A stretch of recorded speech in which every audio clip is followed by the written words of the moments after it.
Hey folks, so you received delivery of your Baird Brothers Spine Hardwoods Prehung door unit. I'm joined by a helper this morning. Mackenzie, good to see you again. You too.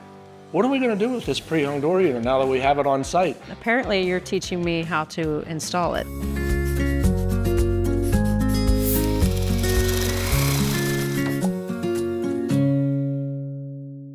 When you receive your door unit, it's going to have a couple of these cleats nailed to the flush side of the door.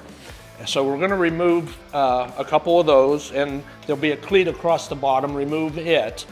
And prior to putting the door in the opening, and this is the important part, in the lock hole, we have a little device to hold the door closed, and we need to remove that. So now that extra thickness, that will allow us to place the door unit into the opening.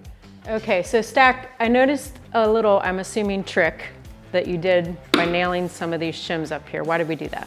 Well, most times you're hanging doors by yourself.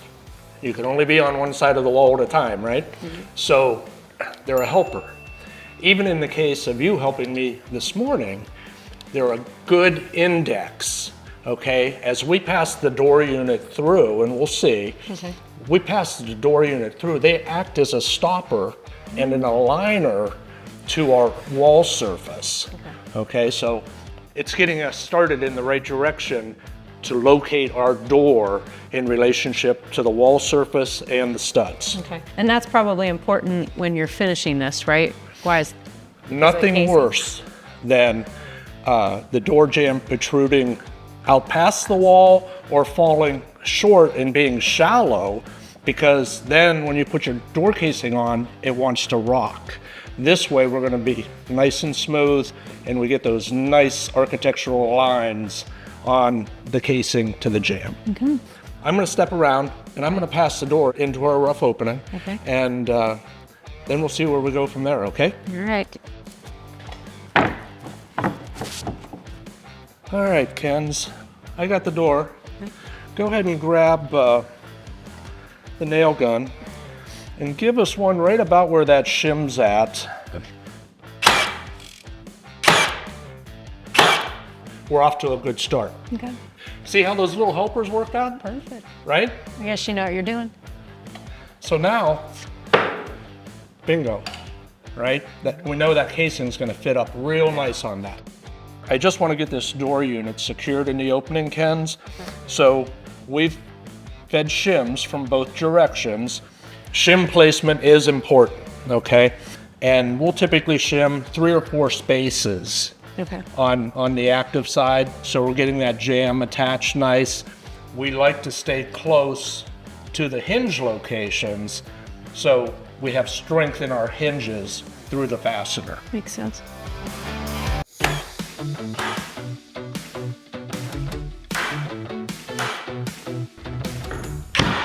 Through shipping and everything, the stops might get bumped around a little bit.